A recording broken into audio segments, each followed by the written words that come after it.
కడియం శ్రీహరిపై సంచలన వ్యాఖ్యలు చేశారు మాజీ ఎమ్మెల్యే తాటికొండ రాజయ్య. కడియం మంత్రిగా ఉన్న సమయంలో విదేశాలకు హవాలా ద్వారా డబ్బులు పంపి మలేషియాలో భూములు కొన్నారని ఆరోపించారు. అందరికీ నీతులు చెప్పే కడియం ఆయన మాత్రం విలువల్ని పాటించరన్నారు.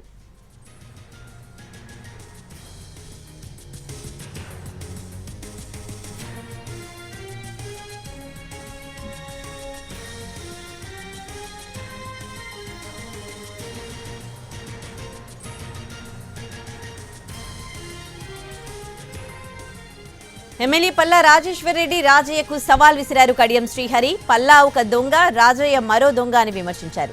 పల్లా అవినీతి చరిత్ర తన దగ్గరుందని నిరూపించేందుకు సిద్ధమే అన్నారు కడియం. పల్లా అవినీతిని తాను నిరూపిస్తే ఎమ్మెల్యే పదవికి రాజీనామా చేస్తారని సవాల్ చేశారు.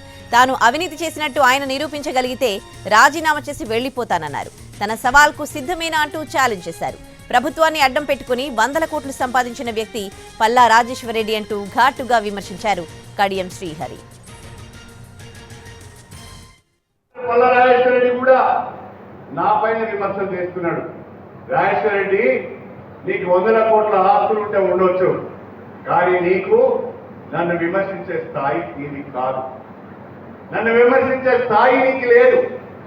నువ్వు ఎంత అవినీతి పరుడవో, బీఆర్ఎస్ పార్టీని అడ్డం పెట్టుకొని వందల కోట్ల రూపాయలు ఏ రకంగా సంపాదించినావో నాకు తెలుసు.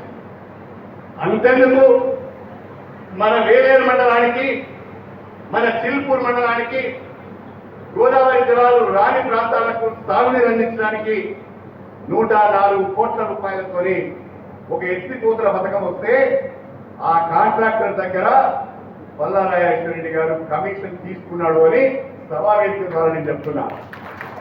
రాజేశ్వరరెడ్డి, నీకు ధైర్యం ఉంటే చెప్పు, నువ్వు తీసుకోలేదు అని, నువ్వు తీసుకున్నట్టుగా నేను నిరూపించడానికి సిద్ధంగా ఉన్నాను.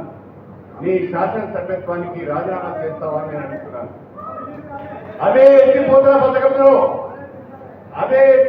పథకంలో నేను ₹1 తీసుకున్నట్టుగా నువ్వు నిరూపిస్తే నేను ఇక్కడే రాజీనామా చేసిపోతానని చెప్పి పల్లా రాజేశ్వరరెడ్డి గారికి సవాల్ ఇస్తున్నా. పిచ్చిగా మాట్లాడదు. నీ బ్రతుకు నాకు తెలుసు, నీ దుర్మార్గం నాకు తెలుసు. నేను అవినీతికి పాల్పడ్డట్టు కానీ, ఎవరి దగ్గర నేను ఒక 10 లక్షల రూపాయలు తీసుకున్నట్టుగా కానీ నీ దగ్గర సమాచారం ఉంటే బయట పెట్టు, సాక్ష్యాలతో బయటికి రా. నేను